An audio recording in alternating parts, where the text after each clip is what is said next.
howlgal ay sameeyeen ciidamada booliska ee gobolka Sool ayaa waxay gacanta ku soo dhigeen gacan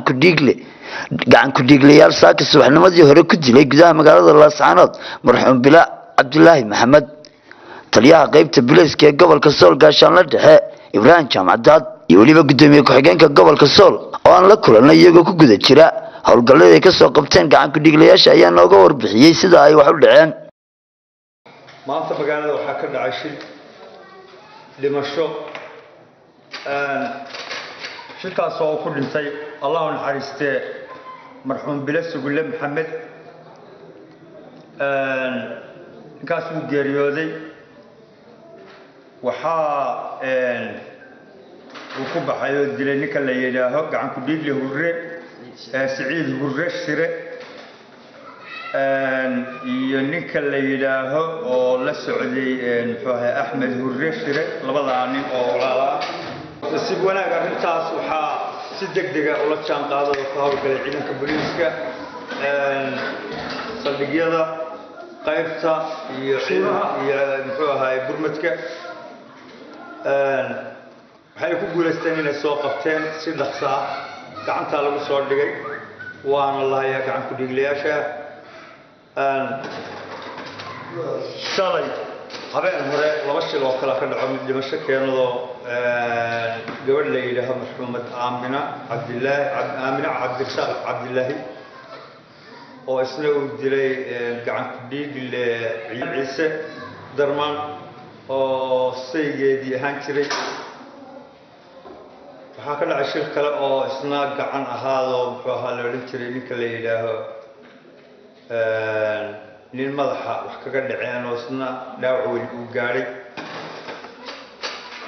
intaas oo dhan ciidanku way qabteen booliisku aad iyo aad waxaan ugu ammaanayaa ciidanka booliiska howlgalladooda iyo guulaha ay ka soo hoynayaan degdega iyaga iyo saraakiishooda aad iyo aad baan ugu ammaanayaa waana waajibkoodii waana shaqadoodii waxaan u sheegaynaa inaan gacan adag lagu qaban doono cid allaale ciddii amniga wax u dhimasa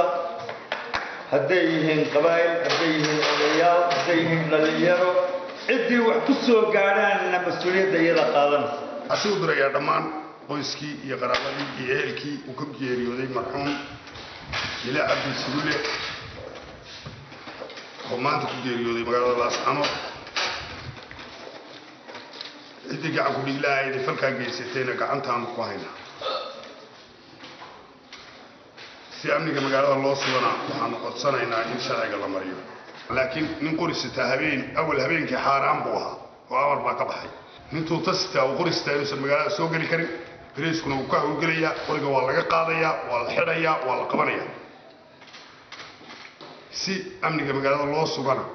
cidaan bilays ahayn oo lagu dhex arki karaa oo qorisita ma jirto